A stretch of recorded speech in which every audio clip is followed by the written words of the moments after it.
ವಿದ್ಯಾರ್ಥಿಗಳೇ, scent Thomas school ಜುವರ್ಗಿ ಶಾಲೆಯ ಮಕ್ಕಳೇ, ನಿಮ್ಗೆ ಹೃತ್ಪೂರ್ವಕ ಸ್ವಾಗತ. ಇಂದು ನಾವು ವಾಲಿಬಾಲ್ ಆಟದ ಬಗ್ಗೆ ತಿಳಿದುಕೊಳ್ಳೋಣ. ಸರಿ, ಇವತ್ತು ನಾವು ವಾಲಿಬಾಲ್ನ ರೋಚಕ ಜಗತ್ತಿಗೆ ಹೋಗೋಣ.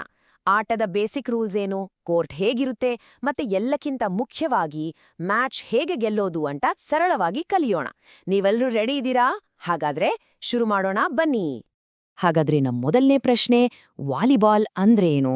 ಇದು ಸುಮ್ನೆ ಬಾಲ್ ಹೊಡೆಯೋ ಆಟ ಅಷ್ಟೇನಾ? ಖಂಡಿತ ಇಲ್ಲ. ಇದು ತುಂಬಾನೇ ವೇಗವಾಗಿ ಟೀಮ್ ಜೊತೆ ಸೇರಿ ಆಡೋ ಒಂದು ಸೂಪರ್ ಆಟ. ಇದರ ಹಿಂದಿರೋ ಅಸಲಿ ಉದ್ದೇಶ ಏನು ಅಂತ ಈಗ ತಿಳ್ಕೊಳ್ಳೋಣ. ನೋಡಿ, ವಾಲಿಬಾಲ್ ಆಟದಲ್ಲಿ ನಿಮ್ಮ ಮಿಷನ್ ತುಂಬಾ ಸಿಂಪಲ್. ನಿಮ್ಮ ಮುಖ್ಯ ಗುರಿ ಏನು ಗೊತ್ತಾ? ಚೆಂಡನ್ನ ನೆಟ್ ಮೇಲೆ ಕಳಿಸಿ ಅದು ಎದುರಾಳಿ ಟೀಮ್ನ ಜಾಗದಲ್ಲಿ ನೆಲಕ್ಕೆ ಬೀಳೋ ಹಾಗೆ ಮಾಡೋದು. ಅದೇ ಟೈಮಲ್ಲಿ ಅವರು ಕಳಿಸಿದ ಬಾಲ್ ನಮ್ಮ ಕಡೆ ನೆಲಕ್ಕೆ ಬೀಳ್ದ ಹಾಗೆ ನೋಡ್ಕೊಳ್ಳೋದು. ಇದು ಅಟ್ಯಾಕ್ ಮತ್ತೆ ಡಿಫೆನ್ಸ್ನ ಒಂದು ಅದ್ಭುತ ಕಾಂಬಿನೇಷನ್ ಇದ್ದಾಗೆ. ಸರಿ, ಈಗ ಆಟದ ಉದ್ದೇಶ ಏನು ಅಂತ ಗೊತ್ತಾಯ್ತು. ಆದ್ರೆ ಈ ಆಟವನ್ನ ಎಲ್ಲಿ ಆಡೋದು? ಪ್ರತಿಯೊಂದು ಆಟಕ್ಕೂ ಅದರದೇ ಆದ ಒಂದು ಅಂಕಣ ಇರುತ್ತಲ್ವಾ? ಹಾಗೆಯೇ ವಾಲಿಬಾಲ್ಗೂ ಒಂದು ಪಕ್ಕಾ ಅಳತೆಯ ಕೋರ್ಟ್ ಇದೆ. ಬನ್ನಿ, ಅದರ ಬಗ್ಗೆ ಈಗ ಡೀಟೇಲ್ ಆಗಿ ನೋಡೋಣ.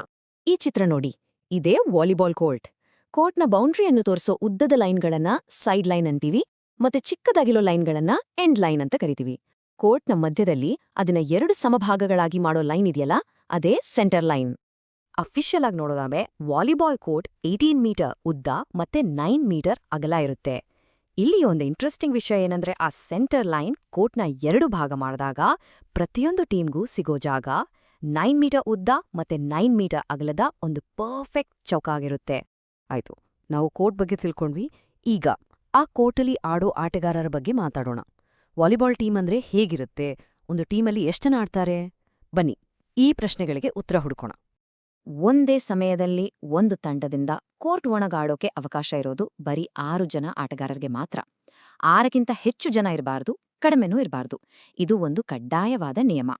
ಆದ್ರೆ ಒಂದು ಪೂರ್ತಿ ಟೀಮ್ನಲ್ಲಿ ಸಬ್ಸ್ಟಿಟ್ಯೂಟ್ಸ್ ಅಂದ್ರೆ ಬದಲಿ ಆಟಗಾರರನ್ನು ಸೇರಿಸಿ ಗರಿಷ್ಠ 15 ಜನ ಆಟಗಾರರು ಇರಬಹುದು.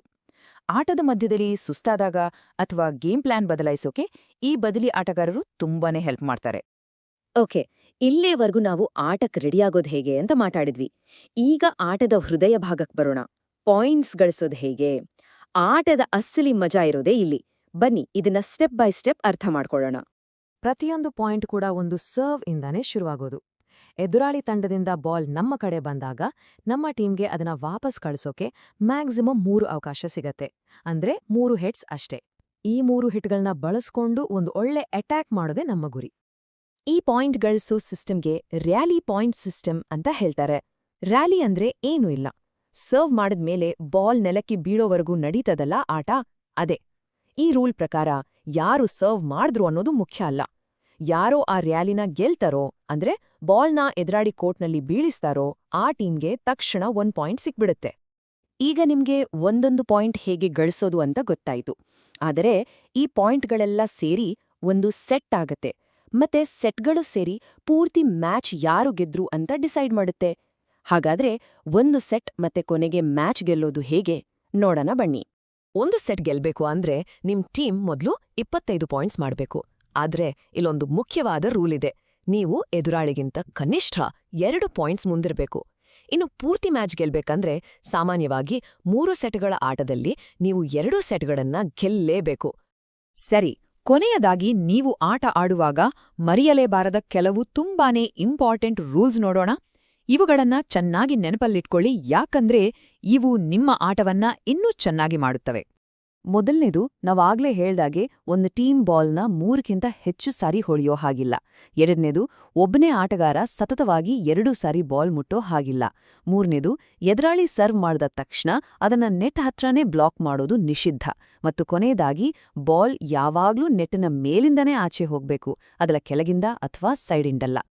ಇಂದು ನಾವು ವಾಲಿಬಾಲ್ ಆಟದ ಮೂಲಭೂತ ವಿಷಯಗಳನ್ನು ತಿಳಿದುಕೊಂಡೆವು. ಕೇಳಿದ್ದಕ್ಕಾಗಿ ಧನ್ಯವಾದಗಳು. ಮುಂದಿನ ಪಾಠದಲ್ಲಿ ಮತ್ತೆ ಭೇಟಿಯಾಗೋಣ.